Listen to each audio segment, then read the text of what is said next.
اوكي سلامات كمي كنيخم لو ما خمت لمد نازن زحلفا نايز من حطات نملاس تدالي لغو اذا خونا تمرتكم كالا حطات تليكم بس تليفون زخدولنا تقوليكم حانتنا حتىكم شير لايك بمقبار كم اون كومنت بمقبار نخالق نخباصح تراخم قورو نبل نانا هاتي ابركوتو كل جزء كم تخلوني قبره حاجز تخونوكم وغيركم كارئسكم تخالكم نيشتي حاجز كافتي عقمنا نقبر إن نقول لنا مو تحقاقيزنا زين بس حيلنا مو اسخاتكم كابت عقمهم شير لايك مقبر تحاورنا سلزي غني لنا نفس حتى هتخيل اوكي ابزي انتاي نيرو تحطو حسابات كتخل كات كيدها مالت تخل كاراكت فرام كيدن ديها سلزي ابيناي اغاطامي اخا بيمس مكينه قدامነት تهبا تيماتي هو ريجلر نفسي ابيو ابزي ديو تفوت يبلنالو بزلو ويس ابزي حجرايوا تقداميت كنفلط لنا نيمان كاخد كيدي خايد حتى نابزي نيمان يخيد سلازي هوجر ريجلر زبوم ابيو ابزي ولا ابزي سلازي كلمه ما بيك ما نابزي نسخه ابقند اورا من ازي تاي مالتيو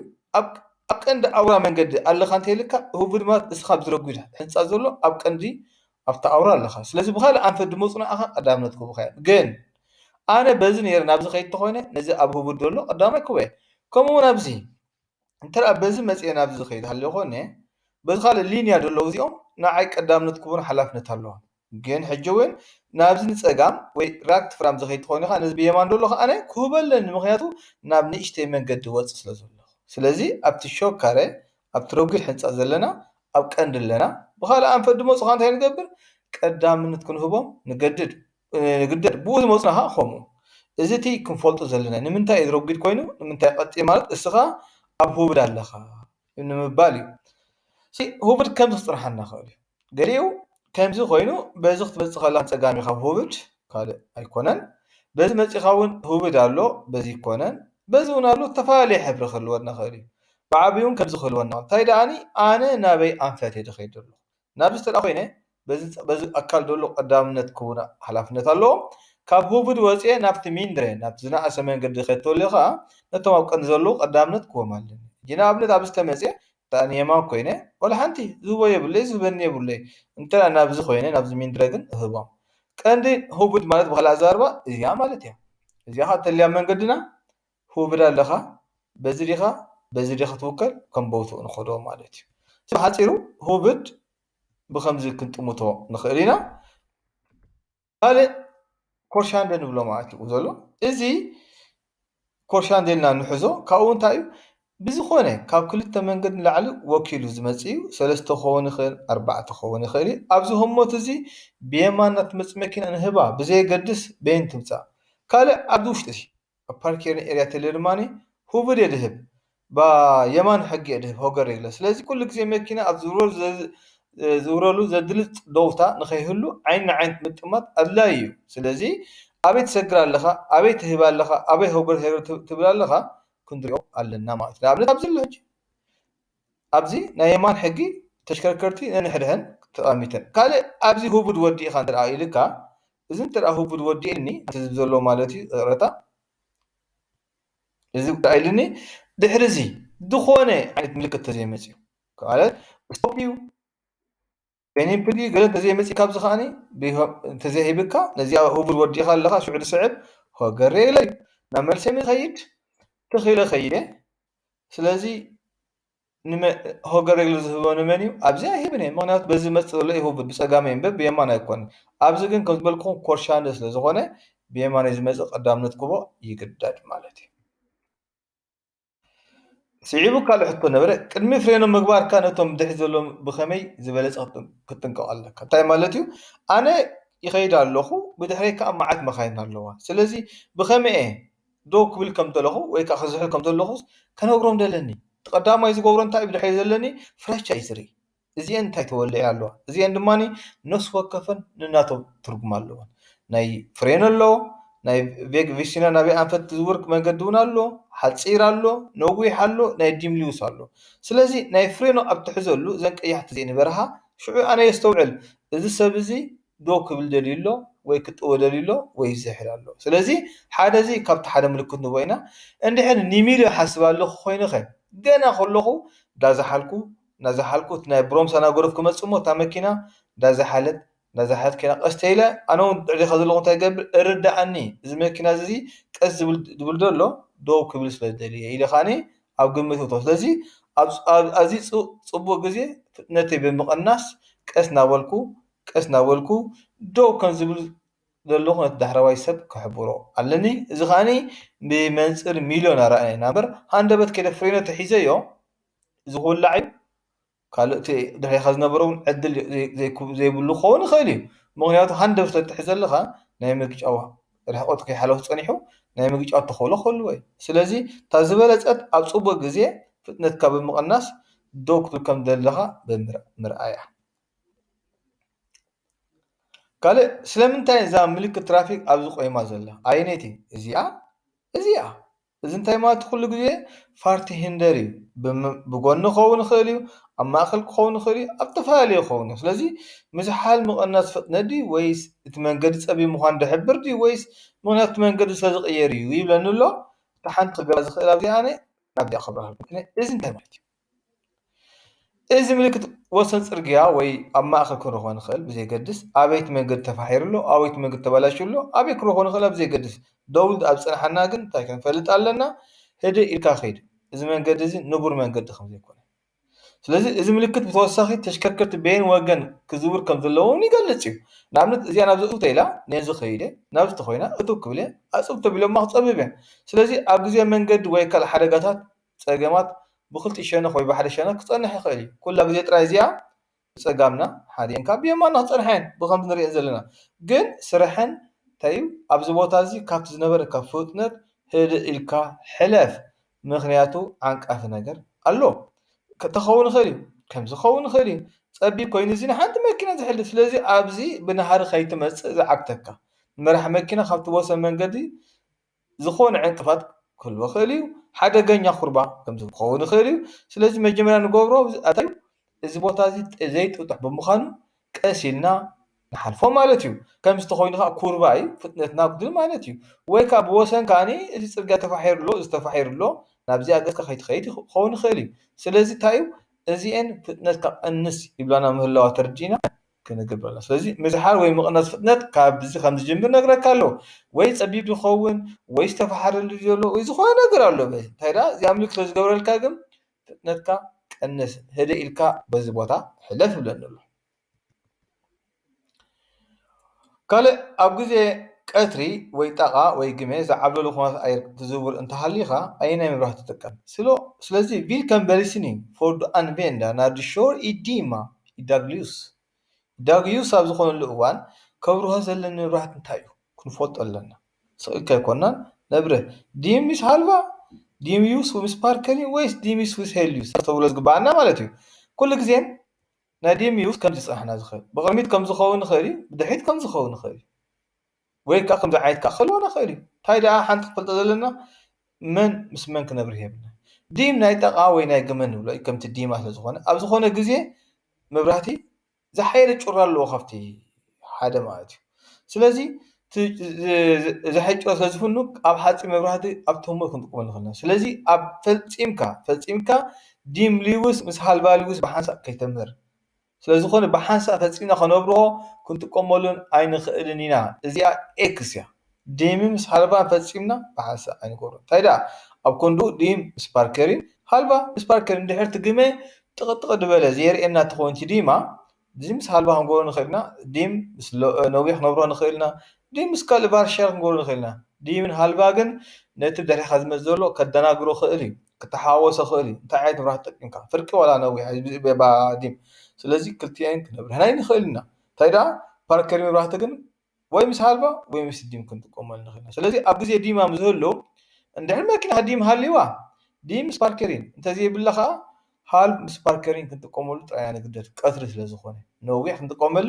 ኣይንኽእልና ኣብ ግዜ ለይቲ ዝኸውን እሞ ጠቓ ዝህልዎ ቀትሪ ስለዝኾነ ግን እዚኣ ንገብራ ቀትሪ ተኾይና እዚኣ ምስ ፓርከሪን ወይ እዚኣ ምስዚኣ ክነስተውህላ ዘለና ዲም ሊውስ ምስ ሃልባ ሊውስ ፈፂሙ ክበርህ ኣይክእልን እዩ ናይ ጠቓ ወይ ናይ ግመ መብራህቲ ምስ ፍርቂ መብራህቲ ኣይውላዕን እዩ ኦኬ ኣብዚ ዲሾር 110 kilometer per hour och får en telefonsamtal. Du släpper uppmärksamhet i 3 sekunder för att svara.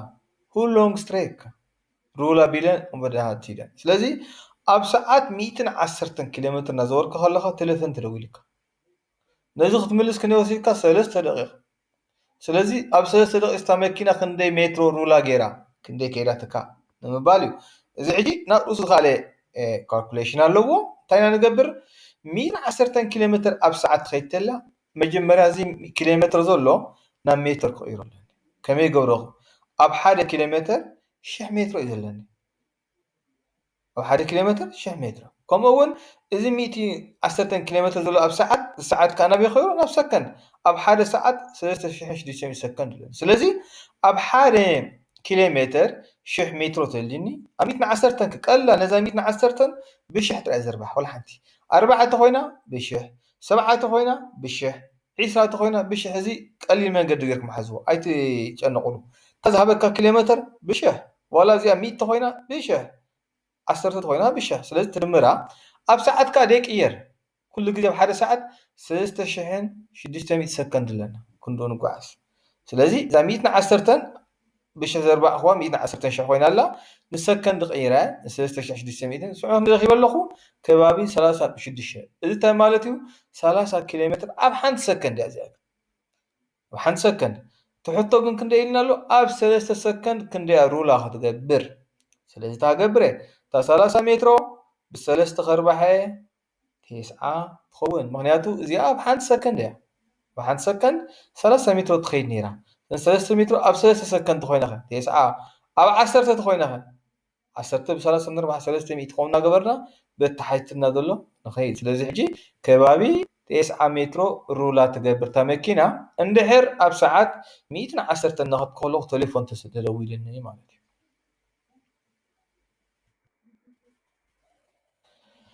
بحذا ملو حنصا ناي سايكل انتي نري لنا بحذا varför det är markerat cykel på marken efter stopplina زلاسي دحدا يدو مباسي سايكل alla ابزا قيح بيت انتول سمنتاي بنلو اذا خلا يكونن بشكلتا دو كيبلا زخلكل ايكونن زياده مخاين كابزي اخي تحلفا ستوب غيروالو ماس انت ازيا قيح توليا انت ازيا قيح توليا كل ما خاين ابزي ادوبلو كابزي تحلف يبلكم سي بشكلتا خدا أبي أمازون بروح كله ولا حد نقطة يبلا نقطة بزي خلينا كحلفي كل يوم بزي كحلفي كل يوم بزي ما مسخة دحر حدا بانا على منقد ترى هاللي وام لا تون باكر مثل بيلو ما بزي سلزي إزيا سجاب قتلة تور هاللو أبو صوب يوم لك إزيا قتلة بتقدماني إذا سبسك بخل يوم في مكان أخفل سلزي عند علامة زيا كيح أبزبول الله علو تم بشكل طويلة نزيا قتصب يوم هذا إمبر نباركرنا يكونن كيروت أدخل كلا يكون تايدا ترافيك يوس عبد الله على ترافيك سيجنال أزبر هالو جزء زي ماكينة أبزي دويلات أوكي أبزي سؤال رأيه نزو وحدة تشكرت البناء بي فقط كنزوران خلو تيتا بوبيلن فردو شورا دنها فردن كومبيناشون ما أنا بار بيشور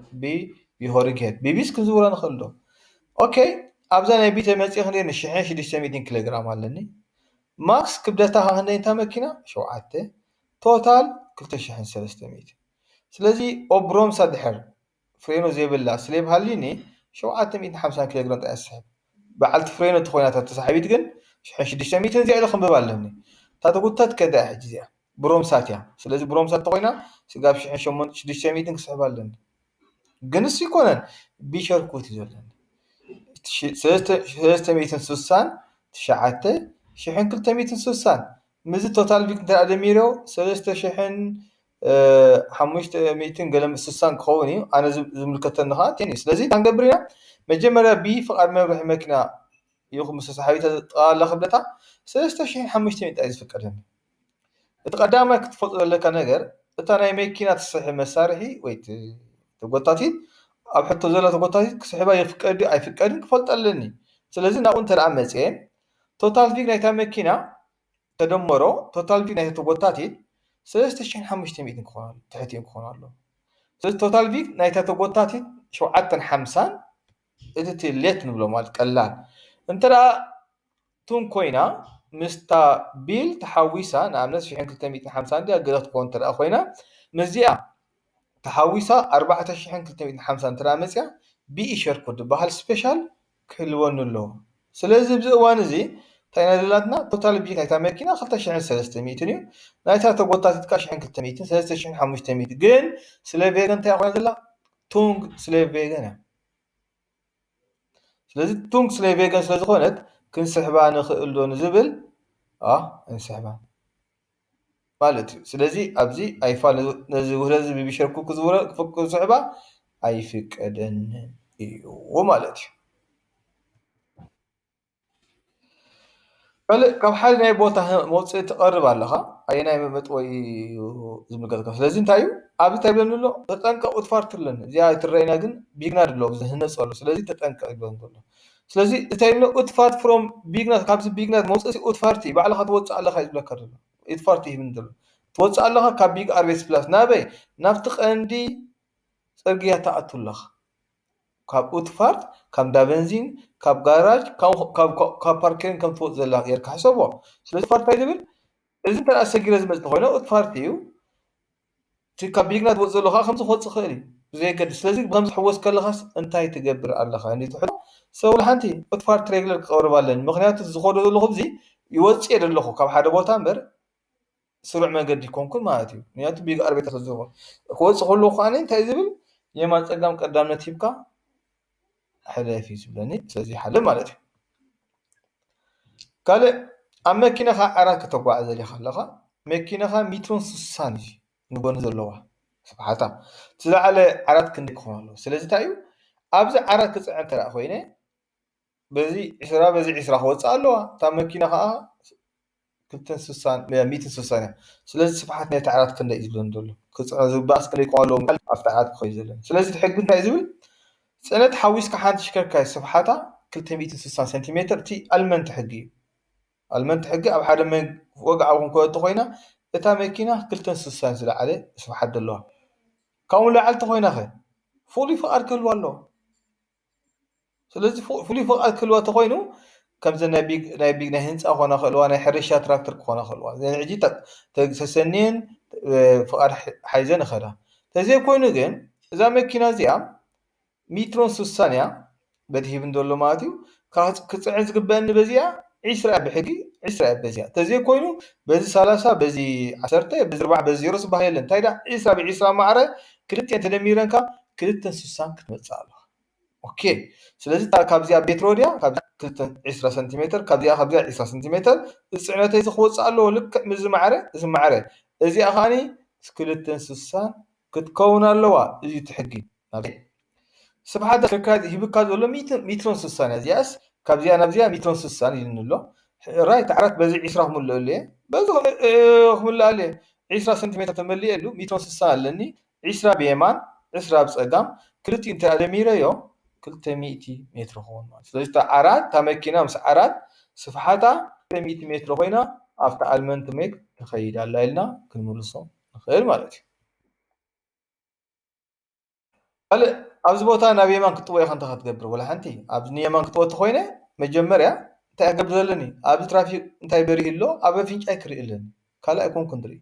ስቶፕ ኣይርአኒ ቀዳማይ ንመን እዘዝ ኣብዚ ንትራፊክ ሲግናል ምክንያቱ ብሕጊ መሰረት ቅድሚ ቬግማርከ ትራፊክ ሲግናል ቅድሚ ትራፊክ ሲግናል ፖሊስ ማን ከምኡ ናብላ ንኸይድ ትራፊክ ሲግናል እንታይ ሂብኒ ኣሎ ቀጠልያ ተሂብኒ ሕጂ ስጋብ ቀጠልያ መብራህቲ ዝህበን ዶ ክብላ ኢለ ይፅበ ኣይደልን ናበይ ከይዱ ንየማን ዝኽኖ እዚኣ ክዕርያ ይሕወት ገገእ ዘላ ስለዚ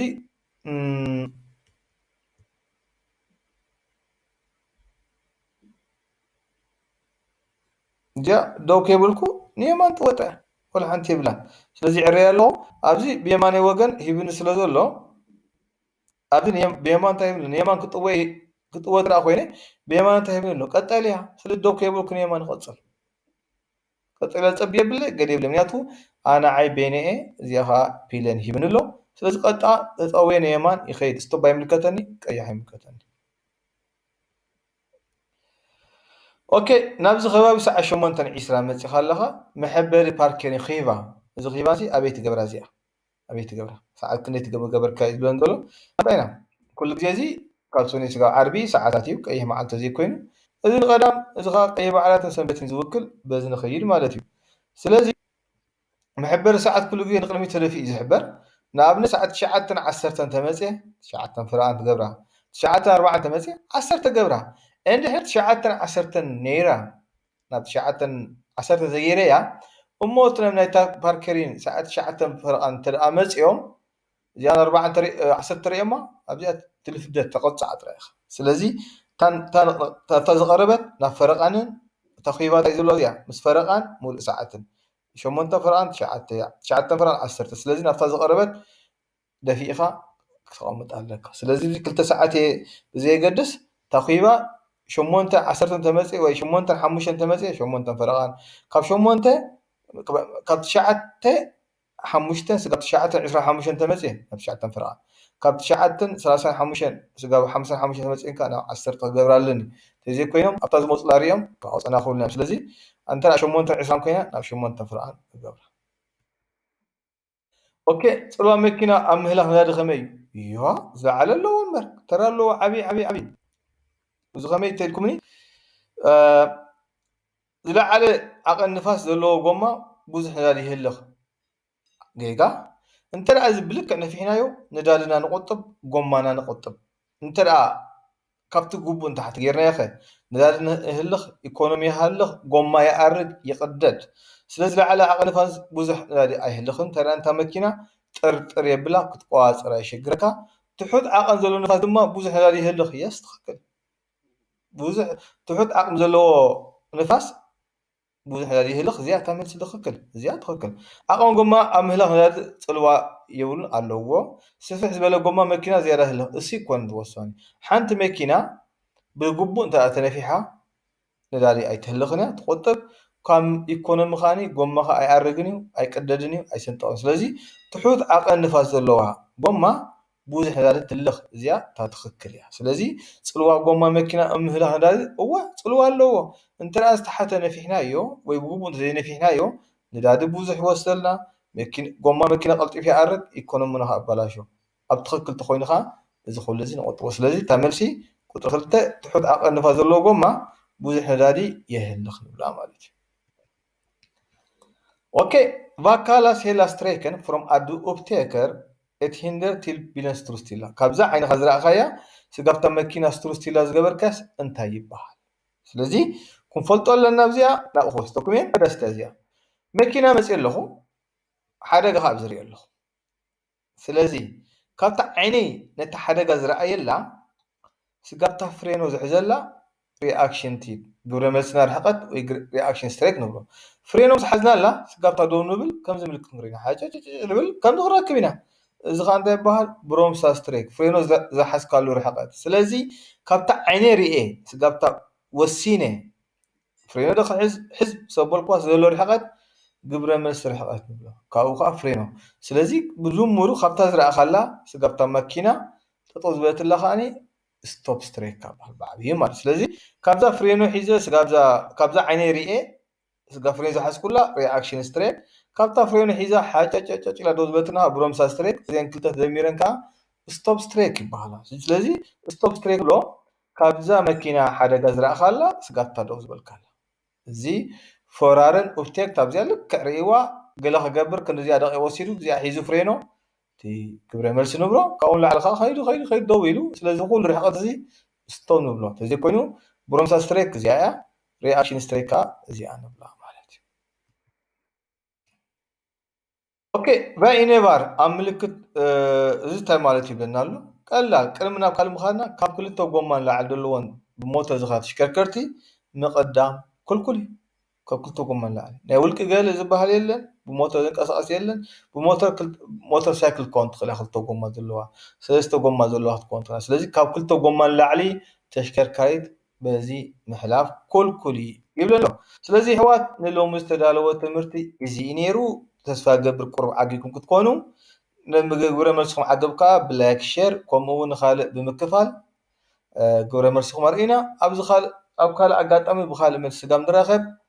سلام نعاكم ዝኾነ ሕቶ ርእቶ ወይ ትምህርቲ ምስ ደልዩ እዞም ጀሚርና ዘለና ሓድሽ ኮርስ ክትምዝገቡ ትኽእሉ ኢኹም በዚ እተሎ ቴሌፎንኻ ክትረኽቡና ትኽእሉ ኢኹም። ስለዚ ስጋ ዝመጽእ ሰሙን ብኻልእ ንራኸብ። ርሑስ በዓል ልደት ከምኡ'ውን ሓድሽ ዓመት።